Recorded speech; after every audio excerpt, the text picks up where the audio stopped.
And we are live. I know there's a little glare. I'm not really sure. Oh, you know what? I can turn on my lights. That's what it is. I don't have my lights on. That should take care of the glare there. And I just have to change one thing. Then we're going to be talking about what we're going to be talking about today. And that is the new ruling in Massachusetts. But just give me a second here, guys. Sorry, I kind of forgot to do something. So just bear with me for 1 second.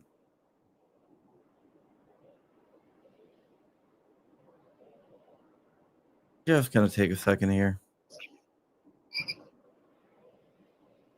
This is what I always do. And if you don't know, if you can hear on the sound, this is Rich on the phone here. Hello, people. And we are gonna go live. We are live, but we're gonna go live-ish more. This is just the warm-up part. Yeah, it's called I'm effing up. It's called technical difficulties. Yeah, whatever. Just bear with me for 1 second, guys. I'm sorry.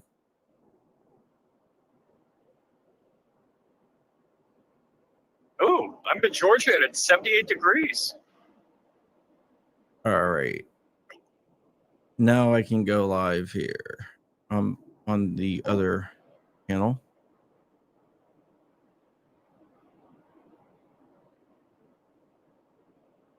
Just no, really, motherfucker. Sorry for the cussing. Just having some technical difficulties here.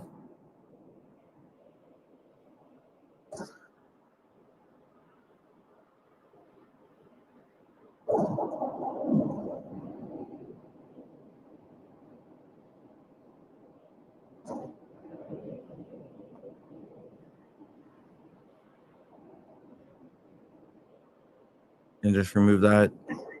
Yep. All right, we're good now. We're good now. Today we're going to be talking about what is going on in Massachusetts because the Massachusetts Supreme Court just ruled, and the Commonwealth versus Donnell, and also in another case, which is in Reason PTV got it, in another case as well, called Commonwealth versus Marquez, and it deals with the carrying of firearms. I have Flying Rich on the phone. We're going to be discussing this a little bit and bringing you up to date. I was going to shoot a video, but my allergies are killing me, so this is faster, quicker, and everything else. Because this case is kind of a mixed bag. That's why it says the good, the good, the bad, the ugly. Because this case is a mixed bag. Basically, there was a guy named Dean Donnell that was busted for carrying a firearm without a permit. He was from New Hampshire, and he was carrying in Massachusetts without a permit, and he was busted. The lower court overturned the ruling, saying that, or granted a motion to dismiss, saying that the Massachusetts scheme is unconstitutional, and the state appealed it to the Massachusetts Supreme Court. Was this post-Bruin? This post-Bruin, yeah. Okay. But it went up to the Massachusetts Supreme Court, and the Supreme Court reversed the motion of dismissal, which is a bad thing for Darnell. But there is also a silver lining in it, because the Massachusetts Supreme Court did say that the Massachusetts non-resident gun licensing scheme violates the Second Amendment. Whoa. Okay, now you said this guy's from New Hampshire. Does he have a carry permit, or is New Hampshire a constitutional carry? New Hampshire carry? is a constitutional carry state. So he could get a permit, but is not required to. Yeah, I just want to read this. Under the pre-amendment version Under the pre-amendment version of the Commonwealth's non-resident firearms licensing scheme, a person's right to carry was treated as a privilege being conferred or revoked regardless of whether the applicant fell into a prohibited persons category. To be consistent with the Second Amendment, the Commonwealth's non-resident firearms licensing schemes cannot vest in an official with the discretion to deny a license to a qualified applicant. The defendant was charged under a firearms licensing scheme that did just that.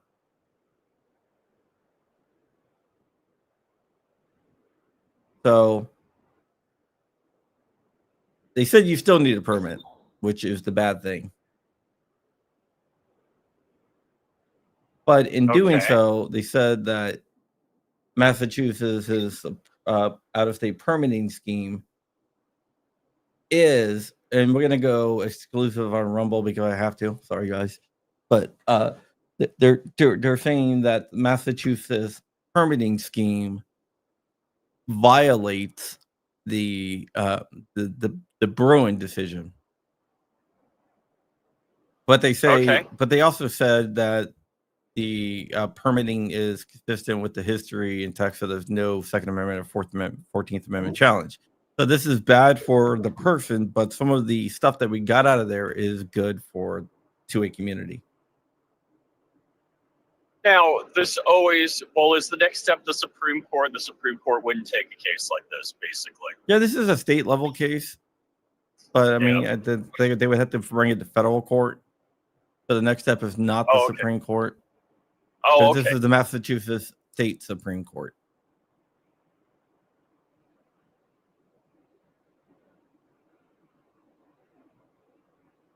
So yeah.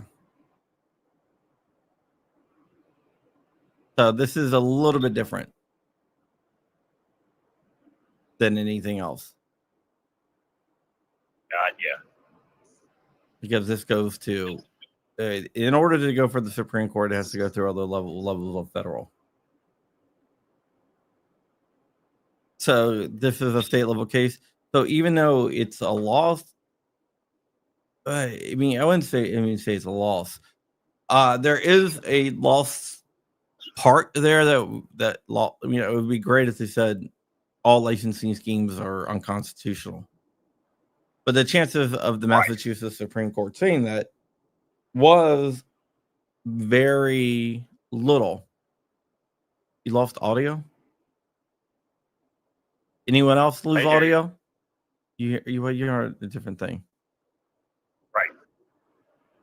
Anyone else? Or was it just audio is good? Okay. Reason there's something wrong with your audio. Because other people can hear me.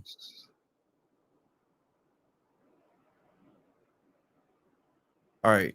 So okay, well, one person lost audio. But here's the thing, right? This is this is like a mixed bag, right? We knew that we weren't probably going to get the win on it, but what we did get was more than what I was expecting. Because the Massachusetts Supreme Court is heavily leftist.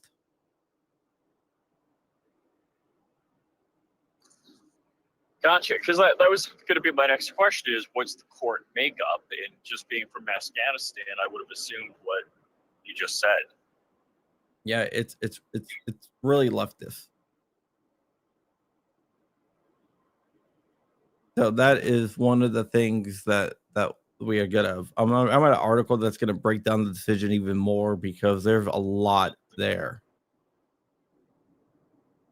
like a lot that we're going to have to break down to get through everything. Interesting. I mean, it's going to be good for other cases, like the Higbee case out of New York. It's going to be good for Higbee. But it's it's going to be used. It's like it's like the decision in in the case that went to the Supreme Court with an abuser, blah blah blah, the Rahimi case. You know what I'm talking about? Yes. Yes. Yeah. That it's going to be it's going to be useful. It's going to be useful like that. Rahimi was a loss, but we got a lot of good dicta out of it. One of the things with cases, you can win a case, you can lose a case, but you can get a lot of good or bad dicta out of it. And this case, it's a loss, but what we got out of it is going to be very, very useful in other cases. Peanut says Hawaii has a similar case. Wilson versus Hawaii, exactly. So I think we can use this, and also Massachusetts has to change their laws now to make it easier for out-of-state people to get permits. What they're removing, what the court says is basically that Massachusetts can't have discretion. If a person's not prohibited, they have to issue a permit. They're removing the discretion part, which should never be in there because it's not consistent with the plain text of the Second Amendment. The plain text is the people, which is the political class, shall not. The right to bear arms shall not be infringed, and guns are definitely arms. So it falls in protective conduct, and the laws that from like the historical analogs that the state gave was not good enough for the Massachusetts Supreme Court. So they're not going to be able to use discretionary powers to decide if you don't deserve a gun or not. So basically, it's a shall issue. Now, do they honor other states' permits? I don't think so. So there's no reciprocity with Afghanistan? No.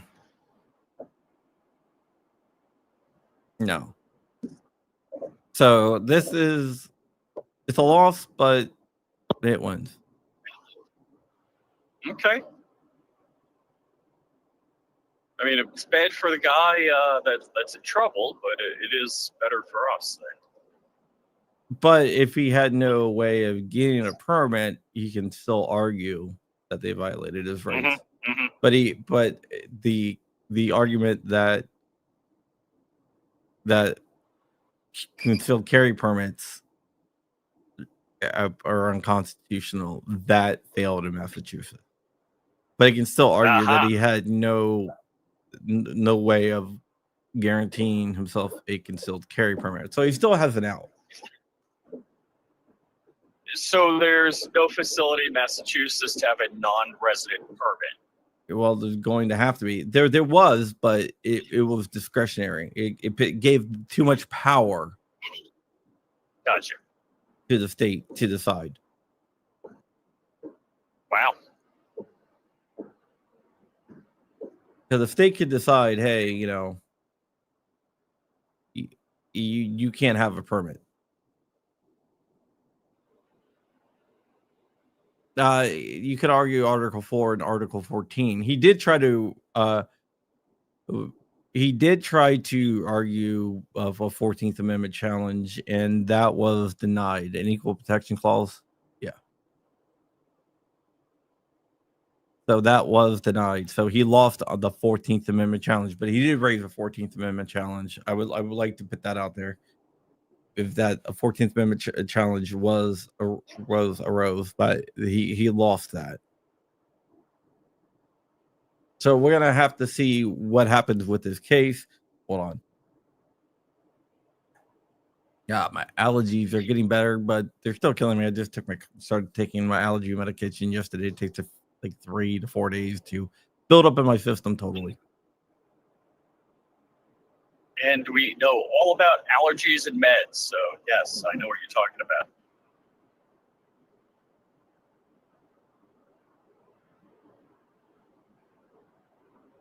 Yeah. Mittens state, State media says Michigan is a shall issue state, but they want people to be a registered voter in a few of the stipulations that they apply. So it's not really shall issue. And Oh, that's interesting. yeah, those laws, they're all going to get smacked down. It just takes time.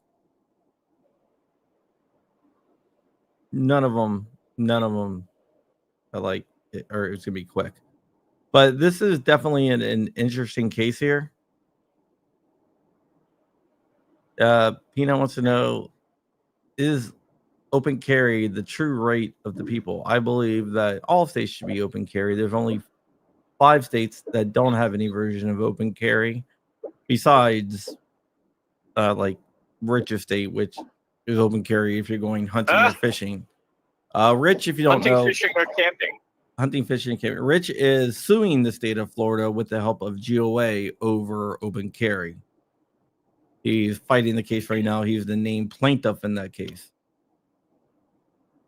So maybe one day Florida will get Hughes carry, which he'll become insufferable at that time. Yes, I will. More so than now. Yeah, definitely become insufferable. I'm going to go on tour with Dick Heller. That would not surprise me. You guys would be great together. It'll be Dick and Dick. The Dick Show. By the way, Rich, 556 Media says, by the way, Ray Rich, thank you. Are the AKA the armed fishermen, right? Too many choices. Yeah. I've been telling you years for Florida is a weird about gun laws. Shout out to Solo Yanker. Yeah, Solo Yacker. So that's the armed fisherman. I've reached out to him and haven't been able to get a hold of him. Yeah, there are a couple other things I want to talk about really quick. There was a DOJ employee that got fired because they were ordered to restore Mel Gibson's firearms rights, and they're like, yeah, no. Yeah, Four Boxes Diner did that, so I saw that story earlier. Well, they're saying that she was fired for some other reason. Okay. But we'll have to see.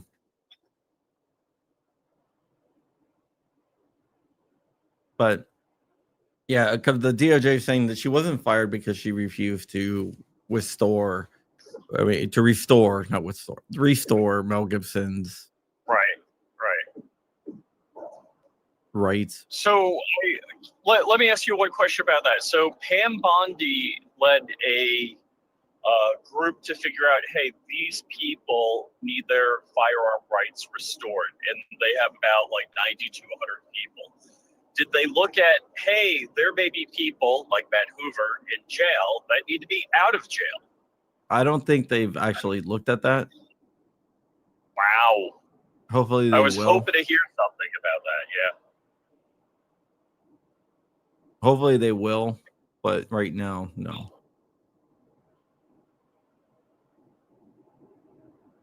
But we'll have to see. And everyone's picking on your favorite YouTuber in the chat. Who's my favorite YouTuber? You know who I'm talking about, because somebody said that Mark's Four Boxes Diner was a certain YouTuber's level of clickbait, and somebody called him the armed grifter. No, he did like multiply emphasize, and I'm driving, so I'm not really looking at thumbnails or his graphics. He multiple times emphasized that if he does breaking news, it's breaking news. Yeah. Matt Hoover and Justin should be released and pardoned already. I 100% agree. Amen. Working on it just takes time. It's not a quick process. It's unfortunate, yeah. And you know, every day he's away from his wife and kids is really a bad thing. I mean, they're young. They need their dad. Yeah. But I think we're going to get out of here. That's all we have for today. I want to thank everyone for watching. And with that, we are going to get out of here. Thank you so much for watching. There's more stories. What can we do to? This is a good question. What can we do to speed up? Contact your congressman.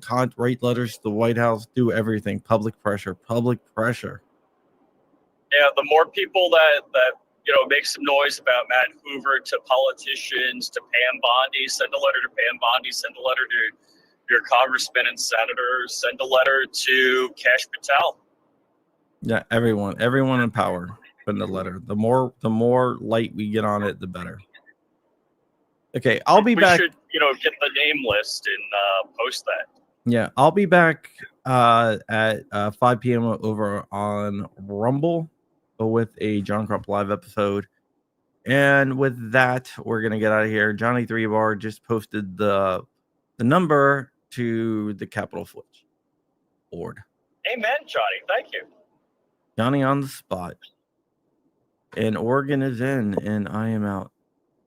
Thank you, Peanut, so much. And we are out of here. Love you guys so much. And